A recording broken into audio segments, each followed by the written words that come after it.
globalmente se cumplió el tiempo que teníamos previsto y creo que tenemos un buen panorama para comenzar el segundo segmento, donde queremos que haya discusión, donde queremos que haya también posibilidad de que los integrantes del panel amplíen, desarrollen un poco más algunas de sus aportaciones. Puedo empezar quizás por ahí. Yo tengo 2 o 3 preguntas para hacerles, pero de lo que escucharon ustedes entre sí, ¿quieren agregar algo en una ronda rápida? Javier. 2 comentarios. Una pregunta para Ricardo. Yo he escuchado hablar, supongo ustedes también, de la desglobalización. Ahora lo que Ricardo dice me suena mucho más lógico. No es el fin de la globalización, estamos ante una nueva globalización. Y lo otro es, creo que Gabriel aludía a la pobreza, el núcleo duro de 10%, pero por un lado me acuerdo que Ceres hizo un trabajo muy bueno durante el quinquenio del gobierno anterior, por carencias o por identidades socioeconómicas de los que estaban enseguida por arriba de la línea de pobreza y enseguida por debajo. Y ahí llegaba una definición de pobreza más amplia, que daba 5 puntos más en el promedio de esos 5 años. Entiendo que el INE está trabajando en algo de eso, pero mientras tanto, si Ceres pudiera actualizar esa serie sería de gran ayuda, porque en realidad es mucho más la pobreza que ese 10%. Yo diría que debe ser más cerca de 15 que de 10. Y el otro tema que no es pobreza, pero es más serio, quizás es la exclusión. Y ahí no sé qué indicadores hay, capaz que algunos de ustedes conocen. La exclusión es más seria de la pobreza porque puede haber excluidos que no son pobres, pero no están integrados y no se van a integrar. Incluso hasta se podría decir que tienen a veces hasta un dialecto distinto al idioma que nosotros hablamos. Ignacio. Sí, un comentario general. Como habrán escuchado todos, las coincidencias son enormes, ¿no? Prácticamente yo podría suscribir lo que dijeron todos mis colegas acá presentes. La gran pregunta es cómo, ¿no? ¿Cómo implementar esto?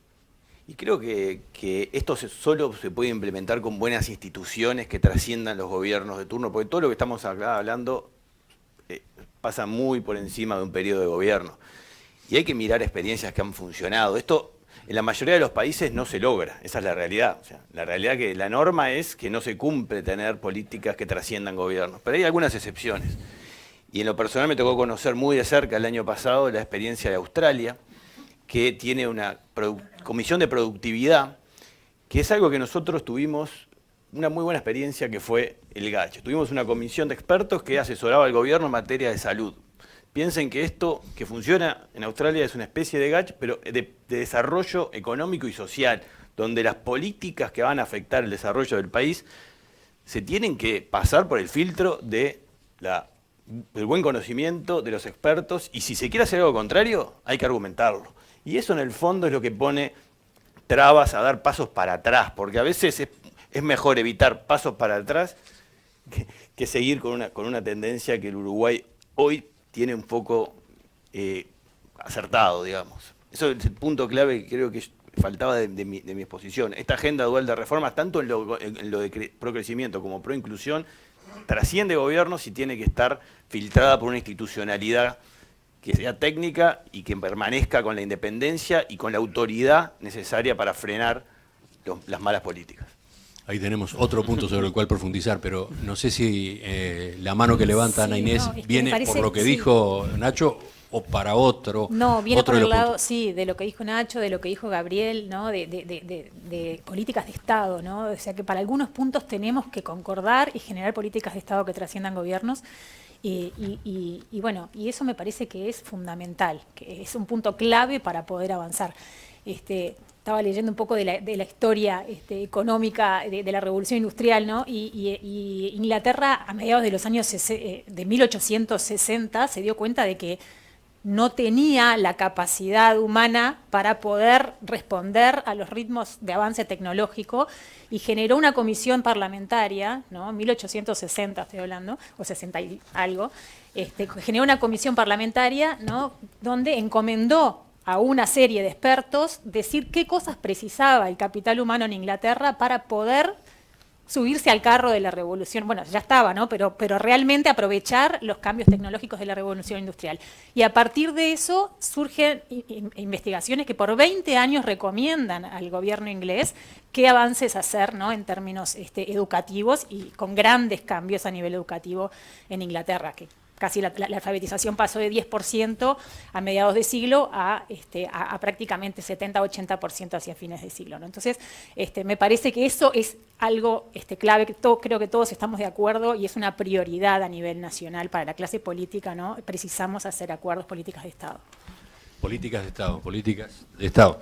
Aparece con tanta frecuencia ese reclamo o esa necesidad.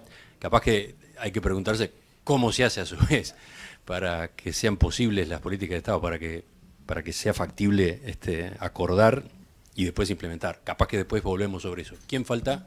Gabriel. Dos comentarios. El primero sobre la globalización que planteaba Ricardo. Tiendo a estar de acuerdo con que efectivamente estamos ante un cambio de la globalización, pero tengo la sensación de que en la transición de una globalización a otra vamos a tener retrocesos en términos de lo que fue la globalización reciente. En Occidente hay un alto descontento sobre algunos efectos de la globalización, y en la medida que son democracias representativas donde el voto ciudadano manda, tengo la impresión de que vamos a asistir a un periodo todavía prolongado de repliegues sobre algunos temas en los que habíamos avanzado mucho. Y eso lo que me lleva es que las instituciones que nos han gobernado la globalización en los últimos 30, 40 años, organismos internacionales o mecanismos de acuerdo, están en proceso de cambio, y donde la irrupción de China y sobre todo de Oriente con una mirada diferente, donde la autocracia claramente es la forma de gobierno, va a suponer cambios muy importantes en la regla de juego de cómo los países se relacionan entre sí.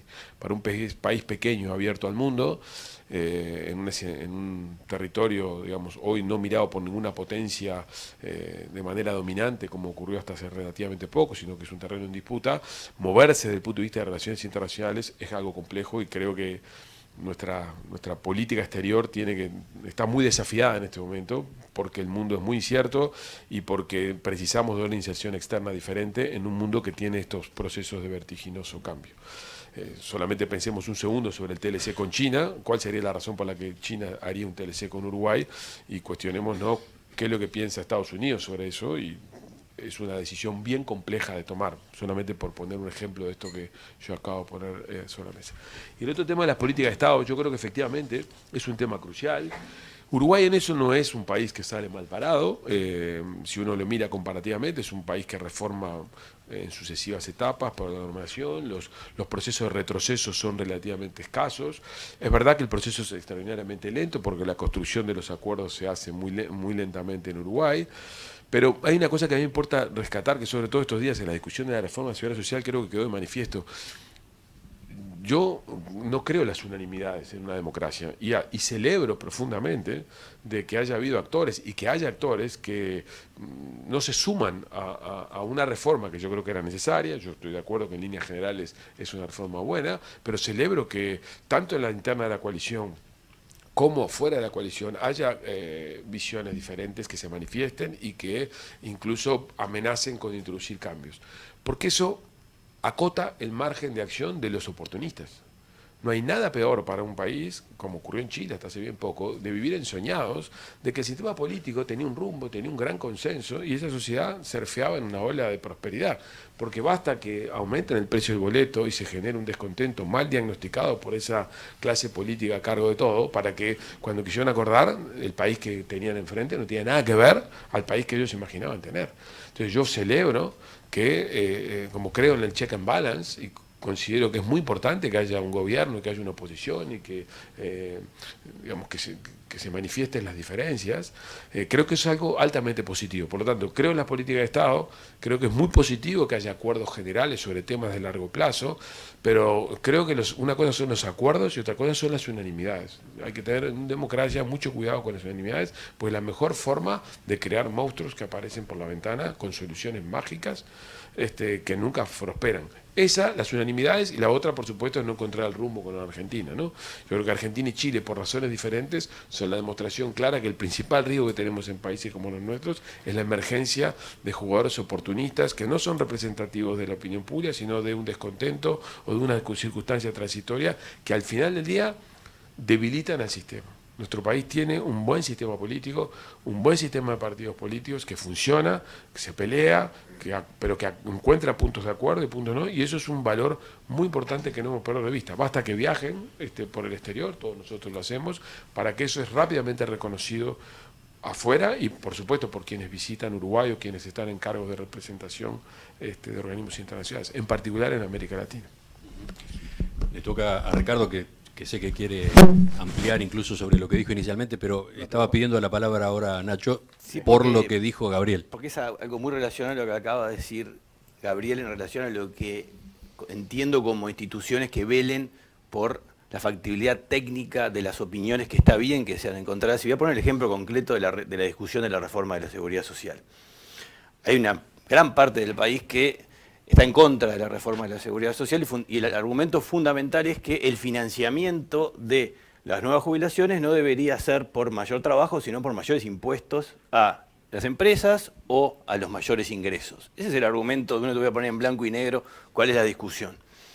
Lo que yo creo que una institución como la que existe, por ejemplo, en Australia, que está formada y que tiene básicamente dos pilares para tener éxito. Uno, técnicos independientes, de alta respetabilidad en la sociedad, y que el sistema político tiene que escucharlos, después hace lo que quiere, pero tiene que dar explicaciones de por qué va a hacer lo contrario. Yo creo que hoy, si existiera un grupo de expertos, diría Uruguay no tolera hoy más impuestos a las empresas y a los sectores de mayor nivel de ingresos porque ya está en niveles elevados. Por lo tanto, la discusión que hoy tuvimos, que tenemos y seguiremos teniendo en los próximos meses sobre la reforma de la seguridad social, tendría un eje diciendo, está muy bien ese voluntarismo, pero en el fondo me encantaría encontrar técnicamente acá a alguien que pusiera sobre la mesa la viabilidad de financiar las pensiones y las jubilaciones mayores de personas que viven 5 años más que en el 96 con mayores impuestos a el capital y a los mayores ingresos. Ese es el punto que yo quiero hacer, que la discusión se guía por la factibilidad técnica y no por voluntarismo, que está bien que existan en democracia, pero se ordena en algún sentido. Ese es el punto que quería hacer, asociado con eso. Ricardo. Sí, no, muy brevemente. Y bueno, comparto el tema de las políticas públicas y los matices que hizo Gabriel muy acertadamente. No, lo que quería señalar, y es muy importante, es que es difícil contestar la pregunta para dónde va el país. Cuando un país no puede contestar para dónde va, es complicado. Es complicado. A mí me tocó viajar toda la vida. Que decir, ¿para dónde va tu país? Y bueno, uno sale diciendo, en fin, somos gente macanuda, prudente, ordenada, en fin, no somos agresivos, no tenemos petulancia, comemos asado, tomamos...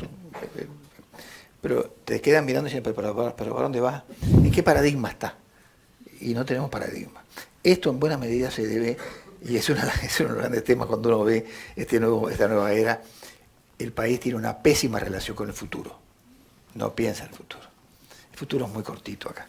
Y cuando el futuro es muy cortito, no tengas duda ninguna que el futuro te lo van a fijar los demás. El tema es que Uruguay no piensa en el futuro. Y al no pensar en el futuro, tampoco es más difícil, lo que bien decían acá los distinguidos colegas, llegar a algunos consensos en algunos temas que para el futuro son fundamentales. Ninguno de los países que hablamos acá, y los que no hablamos, de los que no mencionamos, salieron adelante porque hubo un consenso básico en algunas cosas. Obviamente, después con todas las matices y diferencias, que bienvenidas sean, ¿no? Pero el futuro no está en la agenda. Está el corto plazo y vamos arreglando. Esto siempre fue así. El corto plazo hay que cumplirlo. Una precisión ahí, Ricardo. Tú decís, el país no piensa en el futuro, más bien estamos en el corto plazo. Sí. Por ejemplo, yo qué sé, la reforma de la seguridad social o la reforma de la educación que se están implementando ahora, ¿integran esa carencia? ¿Cómo? No, obviamente, pero la reforma de la seguridad social, a ver, lo que quiero decir es, la reforma de la educación, por ejemplo, es muy difícil decir, Han hecho un esfuerzo fantástico y excepcionalmente bueno. Pero si tú no sabes para dónde va el país, es muy difícil terminar de armar la educación. Porque vos estás formando gente para un país determinado. En Finlandia tienes muy clarito para dónde van. Me pasó personalmente, que me hicieron cambiar Entonces, claro, toda la educación se arma. Acá han hecho un esfuerzo gigantesco para hacer eso. Y entonces, para entender mejor lo del paradigma, ahí está. Por ejemplo, ¿qué tendría que definir Uruguay? ¿Qué paradigma tipo de rumbo le falta definir a Uruguay? ¿Para dónde va? Si seguimos en esta tecnología de media y baja calidad, si seguimos con productos de tipo de commodities, ¿hacia dónde vamos? ¿Qué papel juega la ciencia? Que eso me voy a dedicar en la segunda parte, la ciencia, la tecnología, la innovación, ¿qué es los que han salido adelante? Ese es un punto central, me parece a mí. El de la seguridad social, que es el otro que mencionaste tú, es de largo plazo, pero es de largo plazo para un punto muy concreto, que es, entre otras cosas, la solvencia fiscal de largo plazo. Y bienvenido, pero no es para el de... Eso es como bañarse todos los días. O sea, que haya solvencia fiscal de largo plazo es una cosa normal, no tendría que llamarnos la atención. Acá es toda una revolución. O sea, cuando digo el largo plazo es para dónde vamos. Y acá todos los que han salido adelante fueron para algún lado, con los matices pero estamos hablando desde China hasta otros que no han seguido ese camino, que es Estados Unidos, está perdiendo hegemonía por no haber seguido el camino que lo hizo ser el primer país del mundo. ¿Qué dicen los demás sobre esa afirmación tan severa de que Uruguay está peleado con se olvida del futuro? Yo no puedo estar más de acuerdo con eso, me pareció brillante. Además, los países, como las personas, tienen la agenda que tienen es representativa de su evolución. Yo tengo 61 años y mi agenda no es la misma de hace 20 o hace 40. Si siempre tuviera la misma agenda, no habría crecido. Los países igual. Si aquí nos podemos hacer la lista, Gabriel fue el que más avanzó en eso, de todas las asignaturas pendientes, es la misma de hace 20 años prácticamente. Los temas nuevos vinieron de afuera, el tema ambiental y la imposición global. Son dos temas nuevos, vinieron de afuera. Cuando yo entré en el gobierno en el año 90, la carta de intención con el Fondo Monetario hablaba de reformar la caja militar y policial. Y el entonces presidente de OCE me dijo, yo era director de planeamiento, me dice, mira, solo puedo facturar el 50% del agua que produzco. Lo vi en el diario el otro día esto de nuevo. El sentido de la urgencia no nos caracteriza precisamente. Entonces, Gabriel hablaba de que hace 50 años el sector no transable es el mismo. Lo de la OCE, la caja militar, lo mismo. Este año se va a volver a plantear, ya lo vi en los diarios, la reforma del servicio civil. No va a salir. Les aseguro que no va a salir. Tengo algo de inside information, digo, pero no va a salir. Entonces, estamos en problemas. Los otros integrantes del panel, sobre esa afirmación de Ricardo, ¿qué dicen? Yo tengo algún matiz, no soy tan pesimista, porque creo que el Uruguay en su conjunto es una suma de sectores que sí son dinámicos y sí tienen una agenda clara y concreta. Por ejemplo, el sector de tecnología de la información, que es un sector que ha venido creciendo exponencialmente, que ha abierto mercados en países desarrollados y que tiene la única tranca para seguir creciendo, la capacidad de contratar más personas a los costos que hoy le impone el Uruguay. También hay sectores que están en la frontera del medio ambiente y de la economía circular, como es la producción forestal, o sea, en Uruguay. Un sector que está, no solo la celulosa, ¿no? La madera que se vende en tablones a los principales mercados del mundo, en procesos donde se aprovecha hasta el último subproducto para generar energía y para generar con los desechos de la producción de energía hasta casas en barrios carenciados de algunos departamentos del interior. Por lo tanto, yo no tengo una visión global del país. Hay sectores que sí están avanzando y tienen rumbo, hay otros que lamentablemente no. A ver, Ricardo. No, sí, por supuesto, lo que dice. Ni hablar. Sí, no. Siempre hay excepciones y bienvenidas. Y que sigan excepciones. No, porque es la aclaración que hace Nacho podría conducir a discutir cómo se define ese paradigma que está faltando, Ricardo, ¿no? ¿Quién lo define? ¿Lo define el Estado, lo define el sistema político? ¿Surge de las iniciativas privadas? Eso aparece en algunas de las preguntas que han llegado del público. Pero Gabriel... A ver, si uno mira el Uruguay, ¿cuáles son las 4 cosas en las cuales hemos tenido un consenso en un país que ha gobernado, solamente por nombrar del 85 a la fecha, todos los partidos políticos que están en condiciones de hacerlo razonablemente? Una apertura de la economía, reglas de juego claras, ser Uruguay un refugio o un lugar seguro para quienes están en la región con incertidumbres diversas. Eso forman parte de la seña de identidad de reformas que se iniciaron en los 70 y que, no importa quién haya gobernado, más allá de los cambios que se han introducido, forman parte de la seña de identidad de Uruguay en la cual todos crecimos.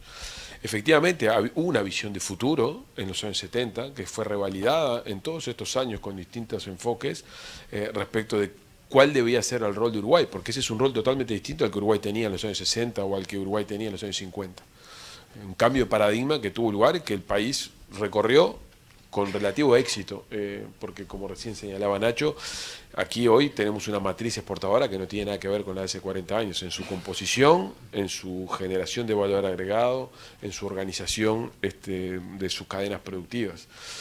El punto es que esa agenda está agotada hace aproximadamente 15 años. O sea, con ser predecibles, con ser estables, con ser respetuosos de la regla del juego, con tener una macro un poquito más ordenada de lo que deberíamos tener, no es suficiente para ser atractivos. Tenemos que hacer cosas distintas. Entonces yo creo que el punto de Ricardo es ¿cuáles son las cosas nuevas que vamos a agregar a esa agenda? Y yo creo que ahí tenemos varias cosas. Algunas cosas que son que el sector no transable no se ha reformado. Los ejemplos que acaba de poner Javier en el sector público son clarísimos, en términos de la reforma policial o de OCE. Yo podría decir, por ser provocativo, el gobierno corporativo de nuestro sistema de salud, en la cual todos nos vanagloriamos de que no hay fin de lucro, es una gran trampa que nos hacemos los uruguayos. Una enorme trampa. El fin de lucro no está en la cabeza de la institución, está en la cabeza de los jugadores que juegan adentro, que son directivos, asalariados, proveedores. No habría ningún problema si el sistema cerrara. El problema es que el sistema no cierra y tiene refinanciamiento de rentas generales. Eso exporta costos al sector transable de la economía. Y sobre eso hablamos poco en Uruguay. Entonces, voy al sector privado. Cuando uno toma cualquier análisis comparativo de la capacidad de innovación, estoy hablando del promedio de la economía, no estoy hablando de un sector en particular, de la propensión a la incorporación de tecnología y del ambiente pro innovación que hay en Uruguay, o cuando uno toma cuán sofisticado y profundo y robusto es el sistema financiero, que son todas actividades del sector privado, Uruguay sale espantosamente mal parado. Nuestro sector privado es escasamente innovador, poco propenso a incorporar tecnología, y a su vez tenemos un sistema financiero que ha pasado el mayor periodo de crecimiento de inversión de la historia y le pasó por el costado. El financiamiento no provino del sistema financiero uruguayo. Tenemos varios problemas en el sector privado, en el sector no transable también. Requiere reformas, reformas de regulación, reformas de visión, lo cual supone un sistema político atento a prestar atención a lo que los técnicos dicen y técnicos capaces de poner estos temas arriba de la mesa. Así que yo creo que el problema con el futuro que tenemos es nuestra generación está obligada a imaginar un nuevo futuro. Solamente un comentario último. La razón por la cual el futuro es corto en Uruguay es que venimos de una economía inestable. Una economía inestable supone que no sabemos calcular cuánto valen las cosas en 20 años, porque cuando la inflación es alta, la volatilidad de los precios relativos es alta y por lo tanto, ¿en qué lo mido? En dólares. La típica discusión que nos hacen a todos los economistas, ¿cuánto vale el dólar a fin de año? ¿Qué es lo que quieren ustedes saber? ¿Cuánto van a ganar una moneda dura y constante? Y para eso buscan N mecanismos de cobertura, que son todos mecanismos indexatorios que al final del día propagan el fenómeno inflacionario. Entonces, ¿qué es eso? Agentes con horizontes cortos, porque como no saben calcular a largo plazo, tiene una tasa de descuento del futuro muy alta y por lo tanto lo que sus horizontes de negocio son cortos. Obviamente eso no es para todas las actividades, no es para todos los sectores porque hay excepciones, pero en promedio, en el sector no transable, los agentes tienen horizontes de planificación corta. ¿Por qué? Porque venimos de una economía estable. Ahora, ya somos una economía bastante más estable de lo que lo éramos. Tenemos algunos capítulos que resolver. Ayer con Nacho y con otros colegas discutíamos este tema de una incipiente riesgo macro que tenemos acá, que podría generar cambios de precios relativos que provocan incertidumbre. Bueno, sobre eso hay que seguir trabajando, pero no solamente con eso. Hay que ser, como va Ricardo a hablar, en tema de ciencia, tecnología, en cómo coopera el sector privado y el sector público en materia de innovación, en cómo se incorpora más tecnología, en eso. Cómo reformamos el sistema financiero, cómo reformamos el sistema de salud, cómo hacemos que el Estado sea más eficiente, haciendo una reforma del servicio civil que funcione. Todas esas cosas, por décadas, están ahí dando vueltas. Y solamente le metemos diente cuando un evento agudo, muy agudo, como el de 2002, nos lleva a hacerlo. El Banco Central no supervisaba al Banco República hasta la crisis del 2002. El Banco República... No digo que no hacía lo que quería, pero el Banco Central no tenía capacidad de enforcement sobre el Banco República hasta que la crisis de 2002 efectivamente generó una situación tan dramática que el Banco Central pudo imponerse en algo que tenía un mandato desde el año 67, cuando un evento agudo lo hizo. Antes de eso, la década del 90, los bancos zombies y el Banco República fueron fuente de un problema en Uruguay. Así que ese era mi comentario. Ana Inés, pero antes, sobre una afirmación de Gabriel, me quedó repicando la frase: nuestra generación tiene que imaginar un nuevo futuro. ¿Qué generación? Quiero decir, y me coloco, me coloco en mi lugar también, ¿no? ¿Qué edad tenés tú, Gabriel? Déjame que te lo diga así. Déjame que te lo diga así. ¿Qué edad tenés tú? Yo tengo 60, cumplo este año. Por eso, andamos por ahí. No voy a preguntarle a todos los integrantes del panel, pero ¿no tienen que participar otras generaciones más nuevas, más jóvenes en este debate? No, porque mi pregunta es, ¿están participando? ¿Se les está dejando lugar para que hablen de su futuro, en definitiva? Para empezar, yo creo que nunca se deja lugar, el lugar se conquista. Eso de dejar lugar no existe. Mi generación, que es la del 83, ahí está Jorge, ahí está Javier, nunca peleamos por nuestro espacio. Jorge es una de las excepciones en eso. La prueba está que hasta hace 4 años teníamos presidentes que venían del periodo previo de la dictadura. Eso fue por obra y gracia de personas competentes, que efectivamente tiene una visión del mundo, pero porque nosotros nunca hicimos lo que teníamos que hacer. Entonces, mi generación está obligada, en algún sentido, en soñar algo distinto, porque hemos surfeado básicamente con cosas que fueron hechas por la generación siguiente. Que las personas de 40 y 30 años deberían hacerse cargo, sí, lamentablemente tengo la impresión que en el tema de la cosa pública, no en el tema de lo privado, están mucho más lejos, porque el mundo hoy les ofrece tantas opciones y tantas oportunidades que es un suceso irrelevante para ellos, lo cual está bien, probablemente conformará un nuevo equilibrio, pero nosotros como miembros de la generación 83, creo que si esto terminara acá, le hemos dejado muy poco al país como generación. Estás hablando de dos cosas, es eso, lo poco que ha dejado la generación del 83, que es indiscutible, pero al mismo tiempo estás hablando de una carencia, de que los que vienen atrás no están participando o no tendrían tampoco su lugar. Y a sí, Nacho acá, ¿no? Nacho, bueno. Pero hay más jóvenes que Nacho también. Pero es más parece joven de lo que parece, dicho sea. Y Ana Inés, perdón. Pero 43. parece fundamental que estén, que se involucren, ¿no? Porque Pero depende nuestra generación, entre comillas, le puede errar. Podemos tener folletines atrasados a esta altura también, ¿no? Absolutamente. Bueno, pero sigo. Sí, no, yo quería de repente poner una analogía que es basada en la teoría del apego en la primera infancia, ¿no? Que es cuando a un niño, ¿no? Hay que darle la seguridad para que el niño pueda salir a explorar, ¿no? Si a un niño no se le da un ambiente seguro, donde se sienta protegido, donde se sienta que está cuidado, que tiene las rutinas, en Uruguay estamos en ese plano de que hay cierta seguridad, ¿no? Pero ahora tenemos que entrar a soltar y que el niño pueda salir a explorar, ¿no? Creo que en esa exploración también hay que dar ciertas, no lo vamos a abrir la puerta de la calle y que el niño salga a la calle, ¿no? Hay que dar ciertos lineamientos y creo que es lo que los países están haciendo hoy en día, o sea, generando los bienes públicos hacia determinados sectores con una visión de futuro, ¿no? Ejemplo, no sé, Finlandia está por aprobar una ley donde va a dedicar el 4,8% de su PBI a investigación y desarrollo.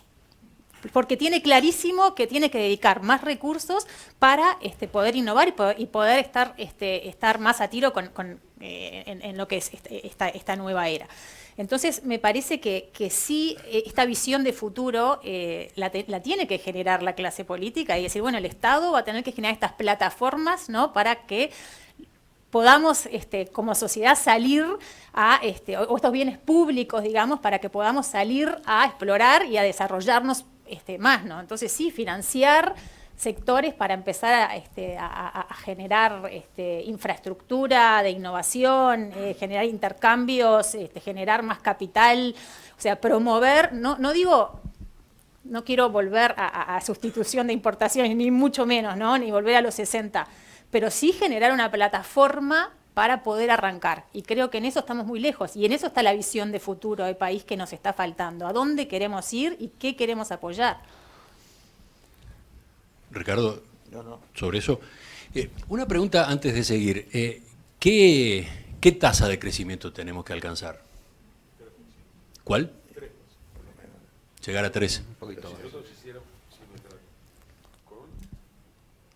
Con una tasa de crecimiento potencial, que hoy se ubica en 2, 2,1, la aceleráramos al 3%, no digo que tendríamos todos los problemas resueltos, pero tendríamos un recorte de distancias y un financiamiento para nuestro estado de bienestar razonable. No es algo imposible. ¿Están de acuerdo en ese número? Bueno, el número es siempre discutible, ¿no? Pero sí que hay que acelerarla, eso sí estamos todos de acuerdo. Ahora, pongamos un poquito en perspectiva, ¿no? Desde el año 2015 hasta la pandemia, la tasa de crecimiento era 0, ¿no? O sea, era un estancamiento total y absoluto de la economía uruguaya. Vino la pandemia, vino el rebote y ya este año empezamos de nuevo un proceso de estancamiento. Entonces, acá lo que hay que entender es que lo que hace mover esa tasa de crecimiento es la inversión. O sea, el país necesita más inversión. Y para que haya inversión se tienen que dar condiciones múltiples. La primera, ser conscientes que la inversión en Uruguay viene con financiamiento del exterior. O sea, la tasa de ahorro local es muy chica, la capacidad de ahorro local para financiar la inversión necesaria para esa tasa de crecimiento que el país necesita.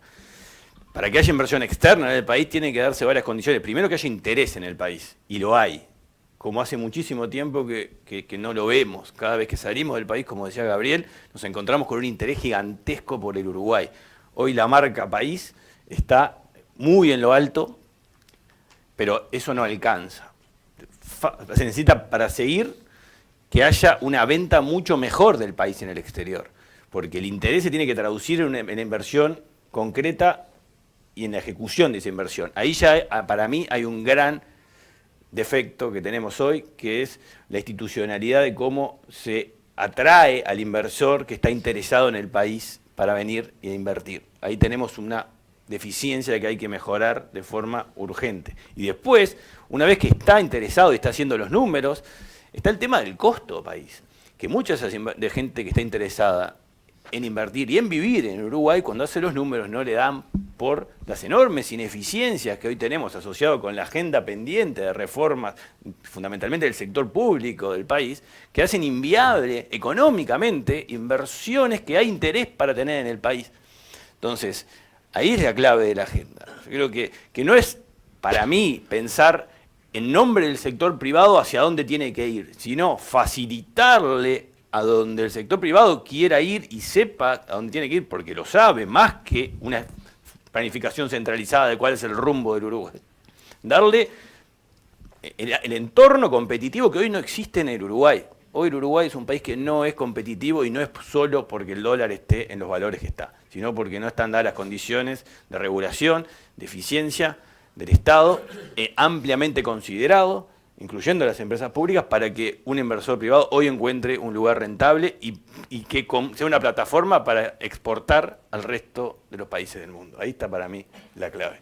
Hizo bien Ignacio en hablar del estancamiento de los últimos, desde 2014. De hecho, estaba haciendo la cuenta en el aire, estos 10 años, la segunda presidencia de Vázquez y la de la calle Pou, vamos a tener un crecimiento anual del 1,1 acumulado.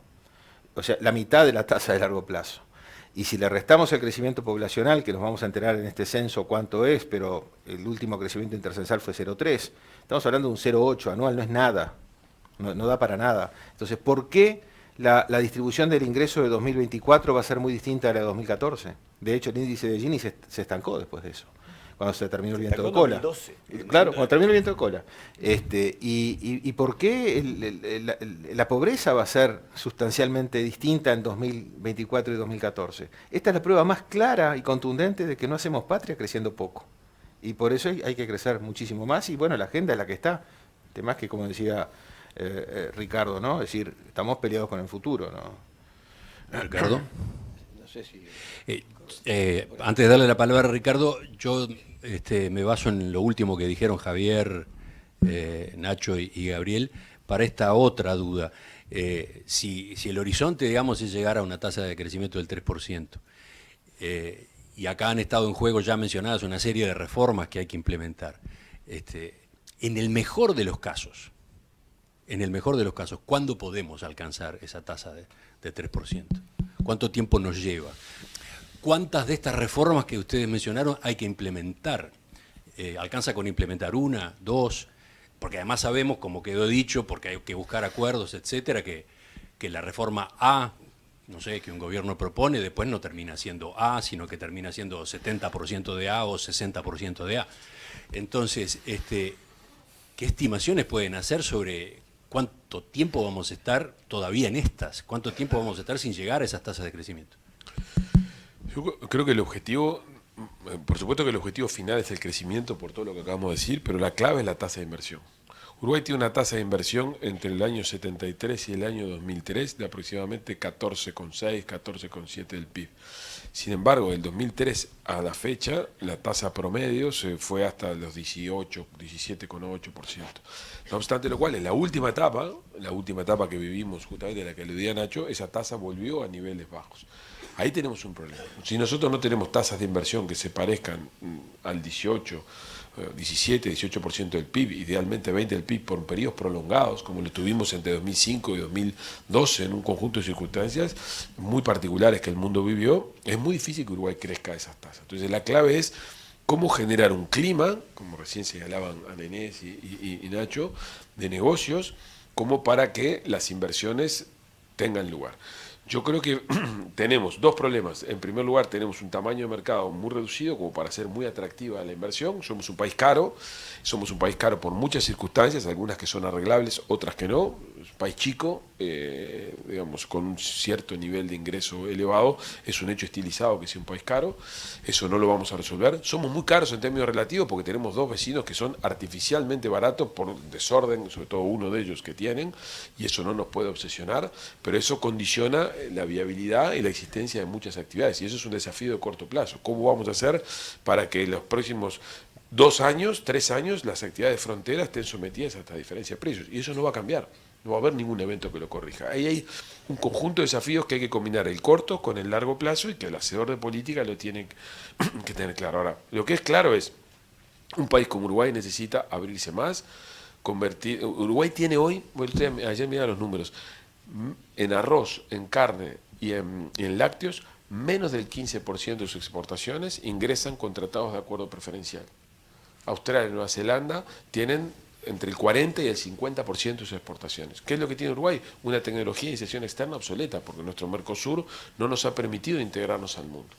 Hay que atacar ese problema. Hay que atacar el capítulo de innovación y el desarrollo. Hay que favorecer los incentivos para que los recursos se canalicen mejor, como señalaba Inés recién, hacia la innovación y a la incorporación de tecnología. Hay que reformar algunas áreas del sector no transable. No podemos agarrar a todos juntos, porque si queremos reformar la salud, la educación, el Estado, el transporte y la distribución de combustibles, lo único que vamos a tener es un gran lío desde el punto de vista político, imposible de manejar, y por lo tanto vamos a quemar buenas ideas que van a quedar desactualizadas. Hay que armar una secuencia, hay que armar un orden, y hay que entender algo que yo creo que es muy importante de estas últimas semanas. Tener razón y tener legitimidad son condiciones necesarias para reformar, pero no son suficientes. Hay que trabajar en la gestión del cambio, y eso lo digo sobre todo por la reforma educativa en curso. Yo tiendo a compartir esencialmente lo que están haciendo, lo que persiguen, pero tengo la impresión, dicho esto con mucho cuidado y respeto, que por distintas circunstancias, que la pandemia, la gestión del cambio fue un elemento mal atendido. Y si la gestión del cambio es un elemento mal entendido, uno puede quemar buenas ideas que hagan que, por el solo hecho de un malestar en el demos de gente que está siendo reformada, se genera una resistencia y un conjunto de buenas ideas queden vetadas por un periodo largo, solamente por el hecho no de sus ideas, sino por la forma que fueron implementadas. Eso en Uruguay, dado que somos tan lentos en cambiar, hay que cuidar mucho. Yo creo que en Uruguay se cuida muy poco la gestión del cambio, se piensa en qué hay que hacer y ya veremos cómo se acomodan los zapallos en cómo se hace. No digo que eso es lo que esté pasando en el sector educativo, pero tiendo a pensar que eso pasa mucho en Uruguay. Se minimiza el cómo hacer las cosas. Hay que identificar ganadores, perdedores, cómo los compenso, cómo los cuido a los que pierden, porque si no, son una fuente de resistencia que me juntan firmas y me generan un evento disruptivo. Gabriel aludía bien a la tasa de inversión baja que tenemos, pero esa tasa de inversión solo cuenta una parte de la historia, es la inversión en activos fijos, que es medible por las cuentas nacionales, incluso se puede, con algunas fórmulas, estimar el stock de capital físico en la economía. Pero una función de producción de un país es como la de una empresa, combina los factores productivos y también está el capital humano en esa función. No tenemos, por lo menos no he visto, estimaciones del stock de capital humano y también la inversión sobre el PIB, digamos, en capital humano. Podríamos tener una proxy allí del gasto en educación, quizá, pero no solo educación, también algunas políticas sociales, salud, en fin. Y la otra cosa es que eficiente es esa. Pero el primer dato que daba Ana hoy mañana de la tasa de egreso de secundaria daría una impresión de que estamos flojos también en esa tasa de inversión. Entonces estamos complicados por los dos lados. Hay poca inversión en activos físicos y poca inversión en capital humano y por lo tanto ambos stocks están desafiados. Ricardo. Sí. No, pero lo tenés Lo tengo. en la vincha. Yo comparto totalmente la inversión, solamente quería agregar algunos puntos en ese sentido. La inversión bienvenida, pero hoy día el tema está más jugado a las tecnologías que incorpora la inversión. Es decir, y acá estamos contentos cuando viene inversión, pero es una inversión que no deja nada en el país en términos de tecnología, o deja muy poco para los uruguayos y para, digamos, y para capilarizar la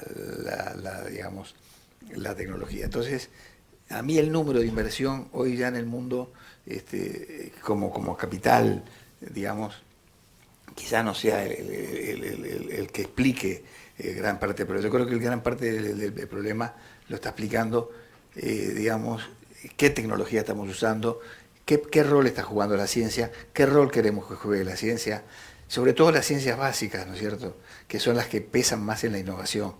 Las ciencias aplicadas pesan más en el mercado y también ellas van a llevar a la innovación. No hay ningún país del mundo que no haya transitado ese camino, más que por la cantidad que es un poco lo que estaba diciendo Javier al final, o sea, no está evaluado, digamos, las ideas, el capital humano, el conocimiento. Incluso puede haber contadores acá en un balance que hay en el activo fijo.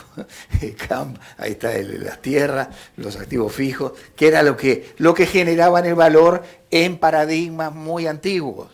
Los que generan el valor hoy, Fleming, que hizo que vivimos mucho acá, por él, si le hicieran un balance, un contador, nada, tendría dos microscopios, tendría hay un cosa donde sentarse, y sin embargo descubrió la penicilina. Y como digo Fleming, podemos hablar de un millón. De manera que en el conocimiento y básicamente la tecnología, yo diría que en dos grandes cosas. Una, que Javier trabajó mucho en su tesis doctoral incluso, y basa eso, que son las instituciones, y la otra es la importancia que le demos a la ciencia, que no le está dada en el país. Apareció ahora como una novedad a partir del GACHAM. Mirá, hay científicos, el Pasteur hizo el PCR, lo hizo Moratorio y Pilar Moreno, que viene un PCR de primera línea mundial. Entonces, el país sale si tenemos mucha fuerza en ciencia, tecnología e innovación. Más que, perdón, no la desprecio ni al contrario, más que en la innovación. A mí que venga una innovación del exterior, una inversión del exterior, pero si esa inversión del exterior no me transmite tecnología y no me lleva al paradigma que es el que tenemos que ir, que es el paradigma del conocimiento, va a ser importante, pero no tan importante como de repente podemos pensar que sea. ¿Y esa inversión a quién le corresponde? No, lo que tenés que ver es cómo esas son las reglas de juego. No, pero quiero decir, ¿es una inversión del Estado? En general en el mundo, frecuentemente el Estado, obviamente Uruguay no llega a la mitad del 1% de investigación y desarrollo. Israel está en el 4 y pico por ciento, tú hablabas recién de Finlandia. Y bueno, son países que lo hemos vivido. Hace 40, 50 años eran países pobres. Un día se vinieron y dijeron, pero ¿qué vamos a seguir haciendo árboles? No, los árboles que los planten otros, nosotros no. Nosotros vamos a hacer es, con tecnología y ciencia, vamos a sacarle a eso un gran valor agregado para que viva más del país. Por eso que a mí la inversión me importa mucho, la inversión física, pero me importa mucho más la inversión física en términos de qué potencial nos deja o qué realidad nos deja en materia de ciencia, tecnología y de innovación. Ese es un punto para mí central. ¿Qué hace es unido, ¿te acordaste bien? Vos sabés mejor que eso, las innovaciones, las instituciones fuertes, sólidas, que consoliden eso. Y con esos dos pilares, si tuviéramos esos dos pilares, quizás no tendríamos este panel acá. Te preguntaba lo de a quién le corresponde esa inversión, porque, perdón. porque hay preguntas del público a propósito de cuál es el papel del sector privado, por ejemplo, en la definición de esa visión del futuro de Uruguay, o en el tipo de discusiones que existen o no existen, qué pasa con el emprendedurismo. Sí, a ver, yo quiero quebrar alguna lanza, por ejemplo, por el agro. El agro, que parece una cosa así, ha sido de los sectores más innovadores que ha tenido el país. Lejos. Con todo respeto y admiración y afecto, la industria no ha estado a la altura de lo que digamos, iba saliendo. Los países que han salido con innovación, el Estado ha jugado un papel muy importante. Y después, lo más importante es la transmisión del conocimiento que se consigue. Por ejemplo, las universidades. Tenemos todas las universidades dos grandes funciones, tres en la nuestra, que son enseñar, digamos, investigar y, bueno, extensión. En el mundo, lo van a ver en la literatura afín, se habla de third mission of the university, digamos, la tercera misión de la universidad, porque la extensión la ponen con... La tercera misión de la universidad no es ni educar, es educar, por un lado, es investigar, pero por otro lado, transmisión, ahí tiene que haber una transmisión de conocimiento. Digamos, cómo ese conocimiento que se está generando termina siendo un bien que mejore el bienestar nacional. Ahí esa tercera misión, que es la que está ahora en juego, estoy trabajando en un libro, por ejemplo, el profesor Guarga, que fue rector de la universidad, le pedí una pequeña nota técnica y él es fanático de ese tema, de que la universidad, además de investigar, además tiene que vincular. Acá hay una disociación muy grande del sector público, sector privado, en materia de generación de conocimiento. Los que generan el conocimiento están lejos de los que aplican. Están muy bien los que quieran tener eso y tienen que tener, digamos, su parte de investigación. Pero además la universidad tiene que ir hacia eso. O sea, tenemos un camino grande, ¿no? O sea, depende de dónde tiremos el chico, ¿no? Ana Inés. Sí, volviendo un poco a tu pregunta, Emiliano, sobre los tiempos, ¿no? Quedó, sí, que faltaba tener alguna otra respuesta. Bueno, y los ritmos, yo creo que el tema de las masas críticas es clave, ¿no?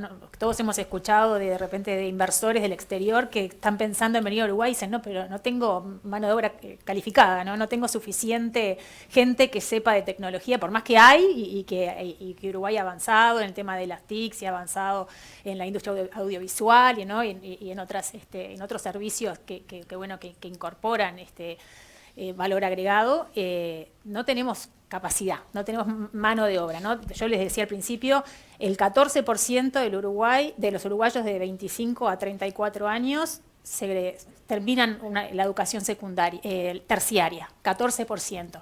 De esos, 17% hacen carreras en STEM, ¿no? ¿Cuánta gente, con lo pocos que somos? Digo, no tengo el cálculo hecho de cuánto es ese 14 por 15, ¿no? Por los 3 millones de habitantes que tenemos, pero no es nada, no tenemos masa crítica. Entonces, precisamos acelerar los cambios en la educación, ¿no? Yo creo que la reforma hoy en día plantea un rumbo que es sumamente adecuado. Creo que los lineamientos están absolutamente acordes a lo que el mundo nos está pidiendo, ¿no? En términos de las competencias que se están trabajando, en términos de los acompañamientos de trayectorias de los estudiantes, en términos de la capacitación docente, pero precisamos acelerarlo. Digo, por eso de vuelta, consenso a nivel país, o sea, a los ritmos uruguayos no largamos, los tiempos se nos van a alargar enormemente. Entonces precisamos acelerarlo de alguna manera y bueno, algunas es atraer inmigración, ¿no? De mano de obra calificada. Digo, démosle espacio a los venezolanos capacitados, tratemos de que sus títulos se validen rápidamente, o sea, tratemos de, bueno, atraer mano de obra calificada como podemos mientras estamos acelerando los procesos de reforma educativa. Solamente para complementar bien lo que decía Ana, y muy bien, hablábamos varias veces de la industria, digamos, de la informática y demás. Es muy interesante la génesis de eso. Era rector de la universidad el ingeniero Mayolo, Óscar Mayolo. En Argentina estaba Onganía. Onganía los echaba a todos. Nos está pasando ahora en el Pasteur. Estamos recibiendo gente de Argentina que tienen mucha ciencia. El único país de América Latina que tiene 3 premios Nobel en ciencia es Argentina. Ni Brasil, ni México, ni ninguno. Tienen en otras áreas, pero no en ciencia. Y entonces, ¿qué pasaba? Los trajo y fundó una carrera que se llamaba, y compró el primer computador que fuimos a ver, de la facultad que fuimos a ver, era una cosa pantosa, un 360 FM. Y ahí se desarrolló todo eso. Tal es así, que tenemos que estar muy atentos a eso. Hoy la carrera es, digamos, de la parte de informática, gracias a aquel rector que tuvo la visión, el rector, y después todo su equipo, me imagino, que tuvo la visión de traer esa carrera acá, se llamaba computador universitario al principio. Después le cambiaron el nombre para ingeniero de sistemas. Y hoy es esto que estamos viendo, pero no vino por hacerse, o sea, perdón. Quiero agregar algo a lo que decía Ana y a Ricardo, una anécdota que viví hace poco que me pareció muy ilustrativo del problema que tenemos de la mano de obra calificada y la inmigración, que creo que debería ser una política central del país, una política en serio de inmigración para traer gente a vivir al Uruguay. Hace poco estuve en la UTEC de Rivera, que es una joyita. Sí, o sea, sí, Uruguay tiene una joyita. Sí. Ves robots que funcionan. Es impresionante. Y empecé a hablar con algunos profesores. Hablo con el primero, me habla en portuñol. Hablo con el segundo, en portugués. Hablo con el tercero, de vuelta en portugués. Y le pregunto, ¿pero qué es esto? ¿Son todos profesores brasileros? ¿Cómo es tu caso? Sí, yo estudié un doctorado en robótica acá en Brasil, no sé, y estoy trabajando acá muy contento, la verdad que es buenísima. La UTEC, cómo estamos trabajando.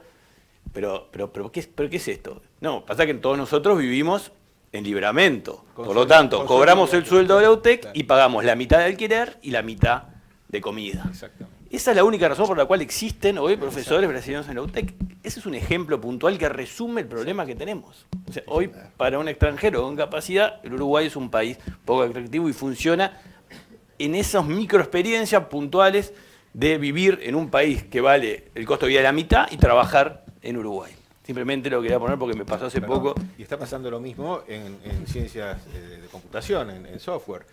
Todas las empresas de software están contratando argentinos que se han ingeniado para que puedan conseguir los dólares en el mercado blue.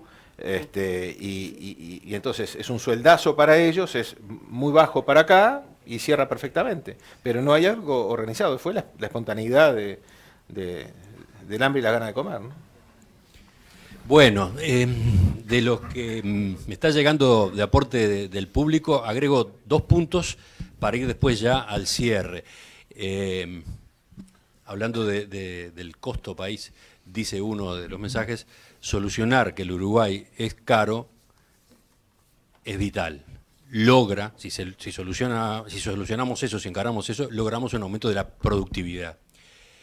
Y después, el Uruguay del futuro necesita interconectividad.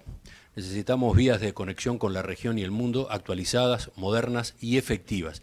Y eso implica marítimo, aéreo y terrestre. No sé si da el margen para que ustedes comenten algo sobre estos dos puntos. Simplemente lo agrego porque está claro que se va generando la discusión, se va generando la reflexión. Y capaz que simplemente dejando anotado esto, paso a pedirles, aparte de lo que dijeron inicialmente, aparte de lo que hemos venido discutiendo en base a preguntas y en base al intercambio entre ustedes, aparte de todo eso, ¿qué les queda por decir? ¿Cómo redondean? Habíamos dicho 5 minutos, otra vez 5 minutos para cada uno. Creo que todos deben tener ese agregado que sirva para darle forma a este conversatorio. ¿Qué les parece si esta vez vamos en el orden inverso? Vamos en el orden alfabético inverso y arrancamos con Ricardo. Bueno, yo ya creo que más o menos algo dije. Creo que, digamos, los puntos centrales a los cuales pondría el énfasis en este momento sería en el progreso tecnológico, digamos, en la ciencia, en la tecnología, ciencia básica y también ciencia aplicada. Porque ella va a permitir mejorar, digamos, la innovación o generarla, esa generación, digamos, la explotación exitosa de nuevas ideas que van a llevar, digamos, a una mayor productividad. En realidad pasa todo por ahí, por la productividad. ¿Sabés que me quedé pensando cuando contabas de aquel empuje pionero en la Facultad de Ingeniería? En un segundo escalón que hubo también vinculado con el desarrollo de las tecnologías de la información y que tiene que ver con esta apelación que haces, que fue el PDCIVA. Claro. Cuando se crea el PDCIVA, claro, al regreso a la democracia, claro, el Programa de Desarrollo de las Ciencias Básicas, no era obvio que el paquete incluyera las ciencias de la computación y sin embargo se las incluyó. Eso lo destaca siempre el ingeniero Víctor Ganón. La formación para facilitar doctorados, etcétera, en esa materia también contribuyó a ese desarrollo, ¿no? Exacto. En suma, yo creo que el conocimiento, la tecnología y la innovación, digamos, van a aumentar la productividad, en particular la productividad que nosotros llamamos a veces la productividad total de los factores. Digamos que ahí tenemos un tema central. Y, digamos, cerraría con un par de frases, digamos. En suma, yo creo que hay variados factores que explican el progreso tecnológico, ¿no es cierto?, y la innovación. Y en este ecosistema, en mi opinión, la ciencia básica no es inconsecuente. No es inconsecuente. Y por último, yo diría que, ¿por qué crece un país más que otro? Bueno, porque contextuados en sólidas y contemporáneas instituciones y algunas causas fundamentales del conocimiento, hacen un uso intensivo de la ciencia, la tecnología y la innovación para aumentar la productividad, en particular la productividad total de los factores. Yo diría eso. Gabriel. Bueno, yo creo que lo que hemos estado diciendo es, uno, tenemos que acelerar el crecimiento, porque eso es clave para generar prosperidad y para fortalecer nuestro medio de convivencia. Eso requiere repensar nuestra estrategia de futuro, porque la que tenemos está agotada, al menos esa es mi impresión. Eso requiere reformar la educación de manera exitosa para aumentar el stock de capital humano disponible para poder fortalecer nuestro crecimiento. Eso requiere redefinir nuestra estrategia de inserción externa, lo cual supone, sin irnos del Mercosur por ahora, tratar de tener otras opciones. Adherirnos a acuerdos comerciales como el del Pacífico es un camino el que hay que explorar. Es un camino delicado, pero es un camino más razonable que un TLC bilateral con China. Tenemos que reformar el sector no transable, tenemos que decidir cuáles son los 3 o 4 sectores, son combustibles, es salud, es transporte, donde tenemos que introducir modificaciones. Ahí hay un conjunto de subsidios implícitos que encarecen el proceso productivo y que además generan efectos redistributivos del ingreso de dudosa calidad, entre otras cosas porque tenemos que liberar recursos para transferir a otras actividades. Tenemos que promover una mucha mejor imbricación, que es algo que Ricardo insiste mucho, entre el sector privado y el sector público para promover innovación y la incorporación de el progreso técnico. Porque en Uruguay lo peor que nos puede pasar es tener una academia que circula en el mundo y que publica en el mundo y que está conectada al mundo, y un sector privado que no obtiene nada de esa academia que circula en el mundo, que los problemas que se cuestionan, que las discusiones que se tienen no son relevantes para el sector productivo uruguayo. Y al revés, el sector productivo uruguayo no demandándole nada a la academia para poder innovar y para poder insertarse de mejor manera. Ese desvínculo que hoy existe es necesario recomponerlo. Y para todo eso el Estado es clave en un país como Uruguay, porque el árbitro y el ordenador de toda esta discusión es el Estado, con políticas públicas modernas, con una visión de largo plazo, porque es el que no es el que está en condiciones de hacer un plan quinquenal, yo no creo en esas cosas, pero sí es el que en Uruguay, por la forma que está organizada la sociedad, es el que tiene los recursos y la capacidad de movilizar y de generar consensos. Solamente para terminar, dos temas que creo que sobrevuelan la preocupación de todos nosotros, pero que no los hemos mencionado, uno al pasar y el otro que no lo hemos mencionado directamente, que tienen que ver con nuestro modelo de convivencia. Uno tiene que ver con cómo redefinimos los esquemas de protección y transferencias, porque hay un grupo de gente en este país que es, yo estoy de acuerdo con Javier, es más del 10% de lo que mide la pobreza a nivel de ingreso, que está excluido de nuestra matriz de protección social. Y hoy hay un conjunto de gente que deriva protecciones o deriva transferencias que no requieren tenerla. El ejemplo más flagrante es el supergas. Sí. Nosotros, viviendo en la costa, pagamos un supergas subsidiado. El subsidio tiene que estar dirigido a las personas que no tienen otra fuente de ingreso para poder cocinar y calentarse. No me tienen que subsidiar a mí. Acá en Uruguay se subsidia el producto y no la persona. Eso es un error conceptual que genera transferencias absolutamente injustificadas y que tienen que ser revisadas. Es solamente un ejemplo. De ese ejemplo está lleno. Les puedo mencionar en el sector de los combustibles, miles de ejemplos de mecanismos de subsidios que están imbricados en el funcionamiento, que hay que revisarlos. Hay que pensar todo el esquema de ingresos, transferencias en Uruguay, porque hay un conjunto de población, sobre todo niños y adolescentes, que tenemos que proteger y que tenemos que ayudar de una manera distinta. Y el último comentario que no hemos mencionado aquí, es un tema que me preocupa. La semana pasada nos visitaron Juan Pablo Luna y Andreas, no me sale el apellido ahora, la Universidad de Illinois, que la Universidad Católica participaba en un evento público, es una actividad que organicé, no en la Universidad Católica, pero sí en otro lugar con Bruno Gili, el tema del crimen organizado. Ninguno de los que estamos aquí somos conscientes de la magnitud del problema a nivel regional y de lo expuesto que está Uruguay a este tema, con implicancias en términos de la convivencia, en términos de la constitución de la sociedad a nivel de algunos lugares y de los riesgos que eso tiene para el sistema de convivencia que tenemos para adelante, porque hay una economía que subyace al funcionamiento de la economía normal, que está creciendo a tasas vertiginosas e incorporando una cantidad de gente porque paga más y porque ocupa cada vez más gente. El hecho de que creamos que somos tránsito y que eso no nos genera un problema, es un grave problema de subestimación que yo creo que el sistema político hasta hace bien poco lo tenía, todo el sistema político lo tenía generado. Cada vez que hay tránsito, lo que hay es una economía que se organiza alrededor de eso, porque hay que custodiar, hay que trasladar y hay que mover recursos. Y eso es lo que está ocurriendo en Uruguay en los últimos 15 o 20 años de manera vertiginosa, a una velocidad que nadie de ustedes es consciente que tiene. Uruguay tiene una tasa de homicidios mucho más alta que Santiago y mucho más alta que Buenos Aires. No tiene ninguna justificación con el nivel de ingreso eso. Ese es un problema que está allí y que, insisto, tengo la impresión de que el sistema político hasta hace bien poco, pero bien poco, lo tenía como un fenómeno de segundo o tercer orden. Si no somos conscientes de eso, nuestro modelo de convivencia, todo lo por lo que estamos hablando, caput. No importará cuánto crecemos, cuál es la tasa de inversión, porque ahí se va lo más preciado que tiene Uruguay, a lo cual cada vez que hablamos con un extranjero le decimos que vale la pena vivir en este país porque las condiciones de vida son distintas. Y eso está pasando hoy y está muy cerca de aquí. Hablen con la gente que está vinculada al tema de seguridad, o miren las estadísticas, o lean lo que Juan Pablo Luna, que es un politólogo uruguayo que vive en Chile y que ha trabajado mucho este tema, sostiene, y las cifras son alarmantes de verdad. Y la consecuencia no es solo en la convivencia, la consecuencia es también en el propio funcionamiento del sistema político, ¿no? Claro. Se mete adentro, Judicial, se mete, lo carcome. Hablemos hablemos del financiamiento de los partidos políticos, ¿no? Los tres poderes. Cada vez que hay un empresario legal cada vez que no tenemos un mecanismo seguro, certero de cómo financiar la política, hace que el empresario legal se aleje de eso. ¿En quién creen que queda en manos el financiamiento? Porque los partidos políticos necesitan financiamiento para hacer campaña. Normalmente está bien que así sea. Miren lo que pasa alrededor, ¿no? En Chile, ni siquiera les digo Paraguay.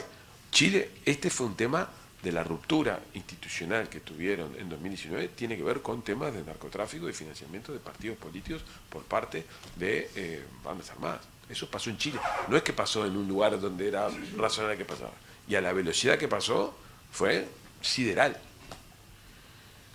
Así que pongamos ese tema en la agenda. Comparto la preocupación por el tema de crimen organizado que tiene Gabriel y que tenemos todos acá.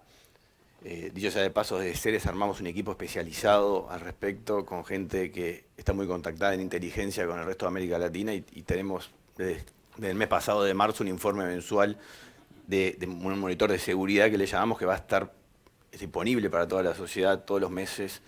Ya acaba de salir la semana pasada el segundo número, por estas mismas razones que acaba de decir Gabriel. Ahora, si miramos, estamos hablando sobre el largo plazo y el crecimiento de largo plazo, pero se construye con el corto plazo. Y hoy tenemos un problema de crecimiento de corto plazo, porque el país está caro. Y el país está caro no porque esté el dólar en los valores actuales, está caro por la ausencia de esta agenda de reformas que hemos hablado todo este tiempo, que está pendiente hace muchísimo tiempo y que es la única solución para que el país pueda ser competitivo. Acá el atajo de ir hacia un dólar más alto no es la solución de fondo del problema que tiene el país, sino es hacer esta agenda que la tenemos pendiente hace mucho tiempo y hay que implementarla. Porque quiero hacer un comentario de las nuevas generaciones, que se habló ahora. Yo tengo 43 años, estoy viendo acá al presidente de la Unión de Exportadores, que es de mi generación, que también está comprometido con la cosa pública desde un lugar de los empresarios, nosotros desde la opinión pública, desde la sociedad civil. Tenemos una característica, la nueva generación, que nos gusta escuchar, que escuchamos más y nos gusta genuinamente dialogar. Por algo nos encontramos con el presidente de la Unión de Exportadores en el discurso en la plaza, 1 de mayo, del discurso del PCNT, estuvimos ambos presentes escuchando el discurso. Por lo tanto, quiero cerrar con un mensaje de humildad. Todo lo que hablamos acá está bien, o sea, hay enorme consenso, pero también hay que escuchar visiones contrarias a esta, que las hay en el Uruguay, que las hay, porque si no, esto ya estaría funcionando hace mucho tiempo.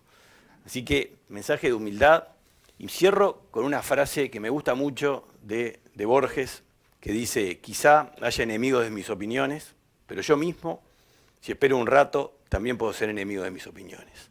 Muchas gracias.